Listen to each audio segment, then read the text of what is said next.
மயிலாடுதுறையில் நடைபெற்ற கால்நடைகளுக்கான மருத்துவ முகாமில் பரிசோதனை செய்து குடல் புழு நீக்கம், சினை ஊசி, பெரியம்மை மற்றும் வெறிநோய் தடுப்பூசி போடப்பட்டது.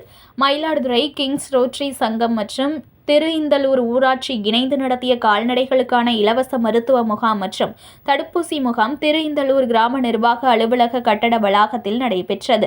கிங்ஸ் ரோட்டரி சங்க தலைவர் ஐயாசாமி தலைமையில் நடைபெற்ற இந்த முகாமில் அரசு கால்நடை உதவி மருத்துவர்கள் விஷ்ணுபிரியா, இளஞ்செழியன் மற்றும் மருத்துவ குழுவினர் கால்நடைகள் மற்றும் செல்ல பிராணிகளுக்கு மருத்துவ பரிசோதனை செய்து குடல் புழு நீக்கம், சினை ஊசி, பெரியம்மை மற்றும் வெறிநோய் தடுப்பூசி செலுத்தினர். இதில் திரு இந்தலூர், பல்லவராயன்பேட்டை, மாப்படுகை உள்ளிட்ட பல்வேறு பகுதிகளிலிருந்து அழைத்து வரப்பட்ட 50க்கும் மேற்பட்ட கால்நடைகள் மற்றும் செல்லப்பிராணிகள் பயனடைந்தன.